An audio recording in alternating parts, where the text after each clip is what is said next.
Pemerintah sudah menganjurkan untuk vaksinasi HPV. Vaksin HPV itu adalah vaksinasi untuk mencegah infeksi human papillomavirus atau virus yang menyebabkan penyakit seperti kutil kelamin dan juga kanker serviks atau kanker mulut rahim. Vaksinasi HPV sudah bisa dimulai sejak anak-anak usia 9 sampai 14 tahun dengan pemberian 2 dosis. Sedangkan pada usia di atas 15 tahun dan dewasa dianjurkan untuk 3 kali pemberian dosisnya. Apabila sudah menikah atau sudah pernah berhubungan seksual, sebaiknya pap smear terlebih dahulu. Apabila hasilnya bagus, baru vaksinasi. Jenisnya ada 2 macam, yaitu ada Gardasil 4 dan Gardasil 9. Untuk Gardasil 4 itu mencegah untuk 4 tipe virus, sedangkan Gardasil 9 yang paling baru itu untuk mencegah 9 virus. Untuk perempuan dan laki-laki juga saran untuk vaksinasi HPV, karena HPV tidak hanya menyerang perempuan dan juga laki-laki. Jadi untuk info lebih lanjut tentang vaksin, kapan, dan juga efek samping dan lainnya, boleh datang ke klinik Mom and Baby untuk info lebih lanjut ya.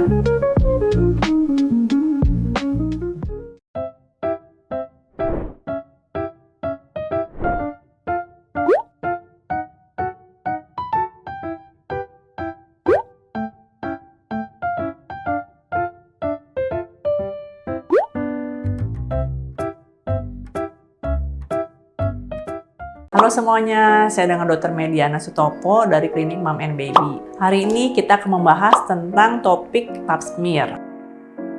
Pap smear itu adalah pemeriksaan untuk mengecek adanya kecurigaan lesi-lesi prakanker dari kanker serviks. Pemeriksaan pap smear ada 2 jenis. Yang pertama LBC, yang kedua LBC dengan pemeriksaan HPV DNA test. Pemeriksaan LBC yaitu untuk pemeriksaan lesi prakanker untuk mengecek adanya sel-sel kanker pada mulut rahim. Sedangkan pemeriksaan yang HPV DNA testing yaitu untuk mengecek juga di bawah leher rahim, tapi untuk mengecek adakah virus dari HPV-nya.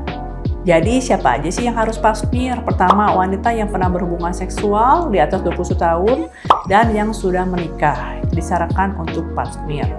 Pap smear dilakukan yaitu 3 tahun sampai 5 tahun sekali. Jadi memang tidak perlu setahun sekali ya. Pemeriksaan pap smear kurang lebih hasilnya 8 sampai 10 hari kerja. Nanti untuk hasil pap smear akan dibacakan oleh dokter. Untuk tata laksana berikutnya sesuai dengan hasil pap smear-nya. Jadi pemeriksaan LBC dan HPV DNA test udah ada di klinik Mom and Baby. Jadi silahkan datang ke klinik untuk pemeriksaan pap smear.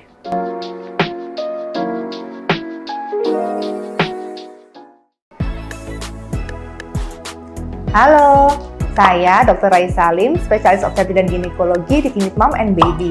Jadi, pada kesempatan kali ini, saya akan membahas tentang NIPT atau Non-Invasive Prenatal Testing.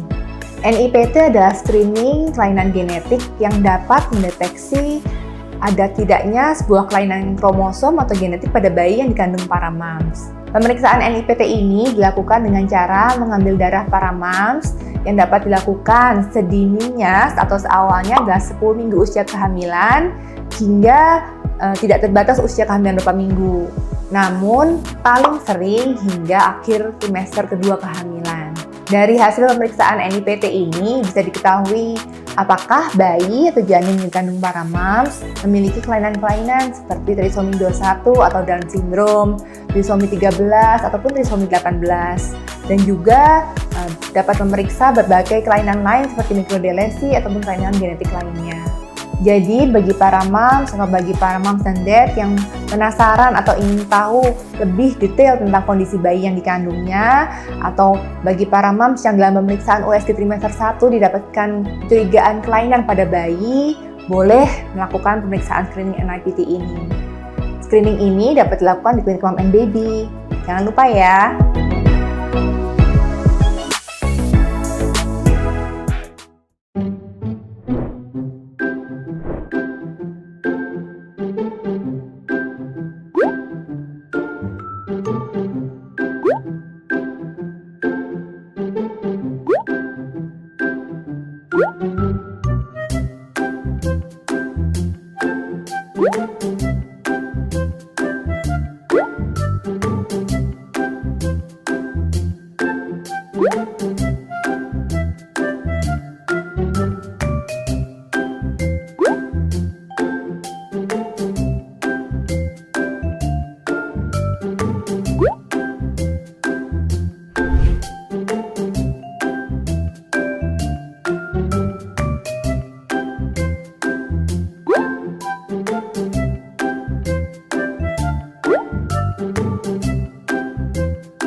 Apa sih bedanya USG 2 dimensi dan 3 dimensi dan 4 dimensi?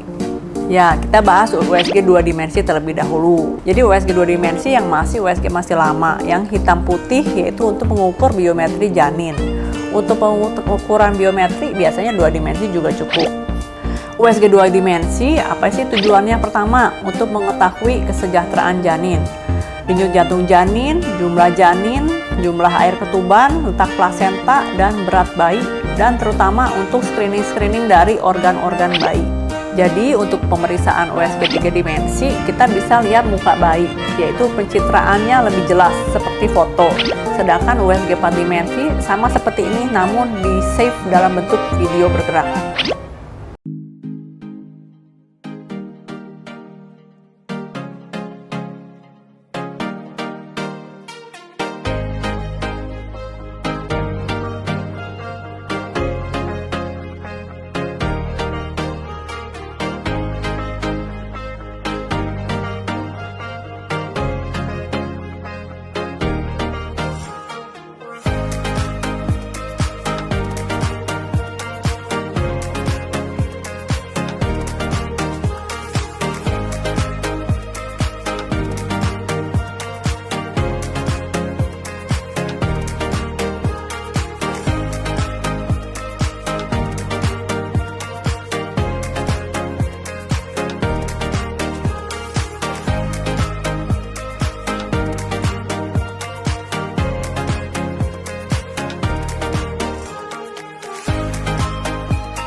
Halo semuanya, saya dengan Dr. Mediana Sutopo dari Klinik Mom and Baby.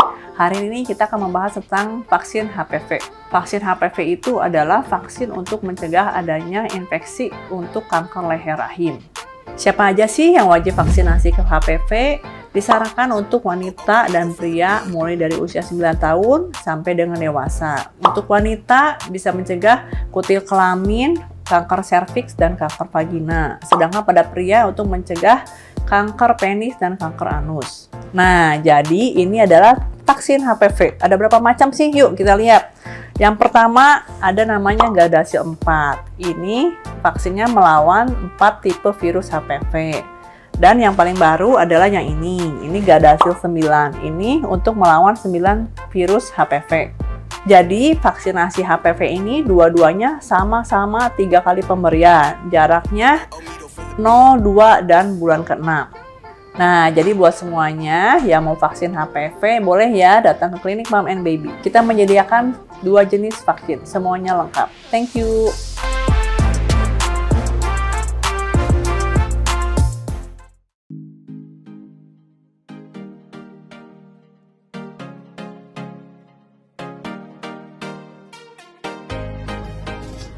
Halo Moms, perkenalkan nama saya Visio Fajar. Saya adalah fisioterapis di Klinik Mom and Baby. Sekarang di Klinik Mom and Baby ada layanan tumbuh kembang anak nih. Yuk simak video ini sampai akhir. Melihat tumbuh kembang anak secara optimal adalah harapan besar bagi setiap orang tua. Sebab tumbuh kembang anak secara optimal adalah dapat memiliki tingkat kesuksesan anak ketika dewasa. Sayangnya beberapa anak tidak memiliki tumbuh kembang secara optimal, seperti memiliki gangguan tumbuh kembang anak, gangguan bicara, gangguan sensori, dan gangguan fokus. Kapan sih Moms harus bertemu dengan fisioterapi? Itu bila anak memiliki gejala demam lebih dari 2 hari, gejala gangguan perkembangan seperti umur 12 bulan, belum mampu berdiri dan duduk, lalu gangguan bicara, lalu tidak fokus. Bila mana itu terjadi, silakan datang ke Klinik Mom and Baby.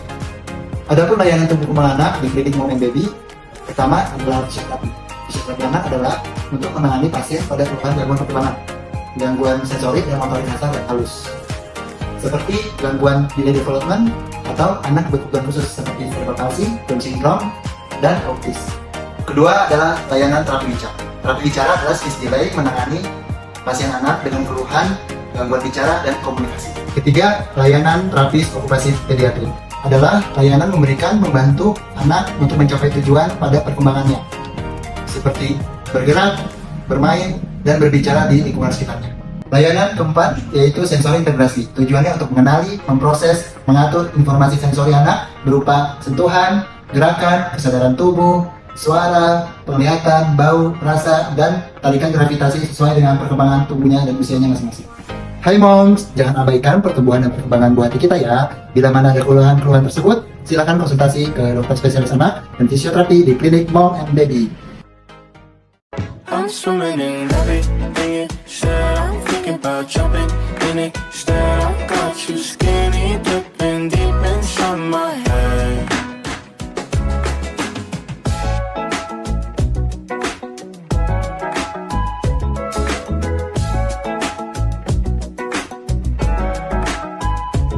Listen the way you touch me. I don't know much about love, but I keep on checking my phone to see when you're home or when you want me to pull up.